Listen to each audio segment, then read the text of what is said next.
If you're joining us on the Legacy of Survival channel, hit that subscribe button right now, because today we're digging into one of the most overlooked pillars of wartime survival. How soldiers managed to communicate when every normal system collapsed. This isn't theory or drama.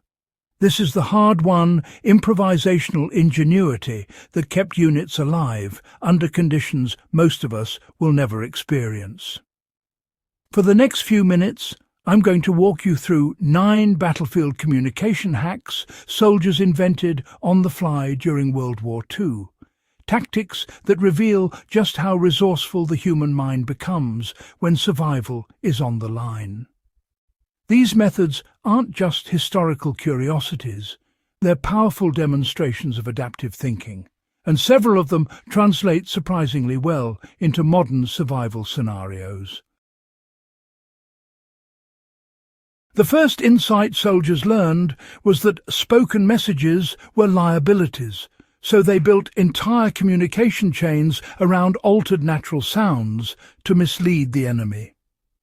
Troops in the Pacific often communicated by modifying bird calls, frog croaks, or rustling patterns to signal movement or danger levels. The point wasn't mimicry, the point was consistency. A real bird doesn't make the same call twice with identical rhythm, but a trained unit does. If you're ever in a field situation without radios, this principle still holds.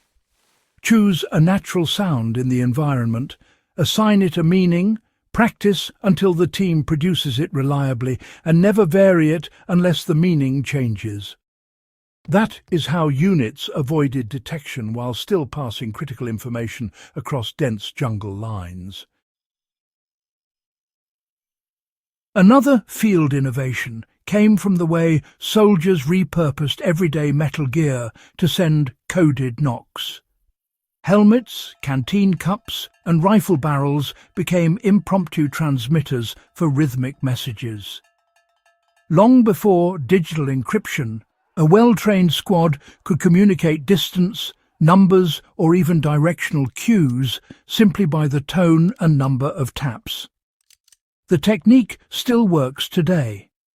If you're split across a ridge or structure with limited visibility, pre-assign numerical values to tap sequences.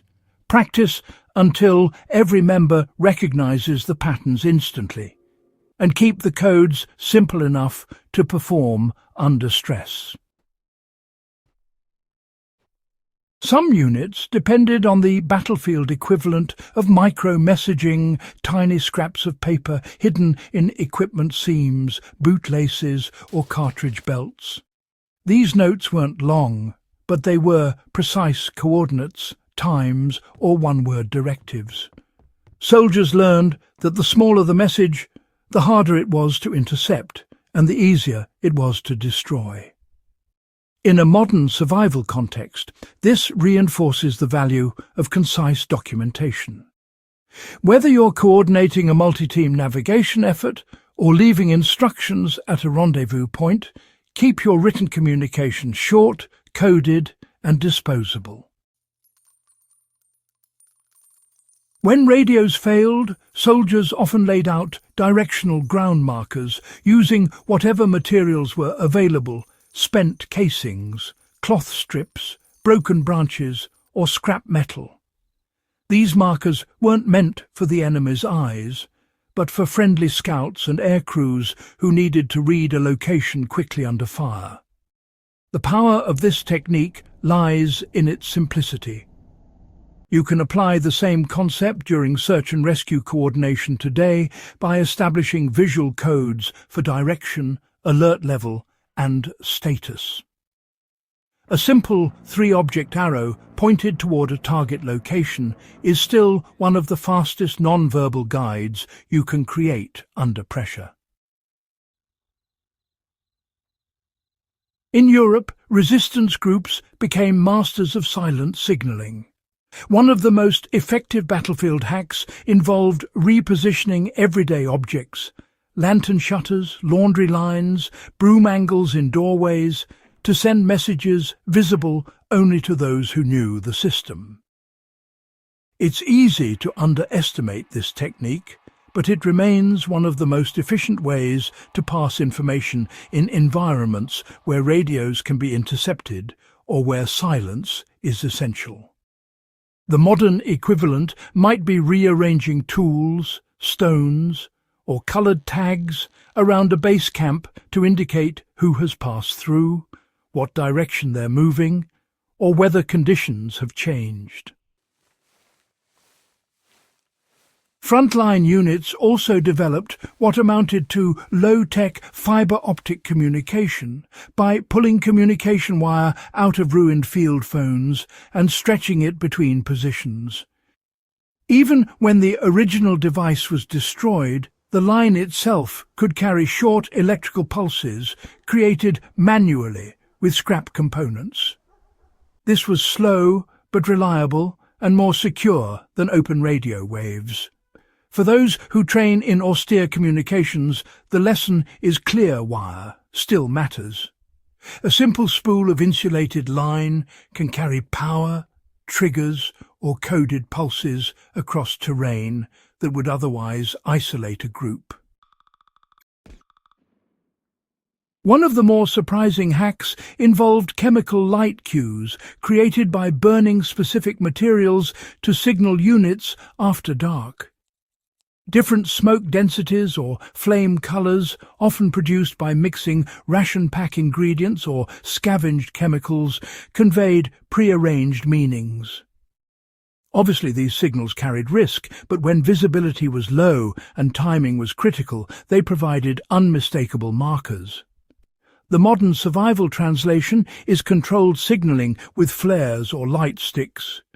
But with the same mindset, pre-assign meanings and never improvise them on scene. Throughout the war, soldiers learned to use patterned movement to transmit information. Instead of hand signals, which could reveal position, they walked in coded sequences.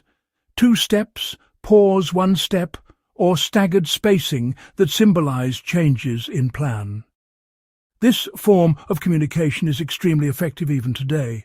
If you're moving through contested or dangerous terrain, agree beforehand on movement-based signals. A deliberate stop, a specific turn, or a spacing change can convey information without a sound.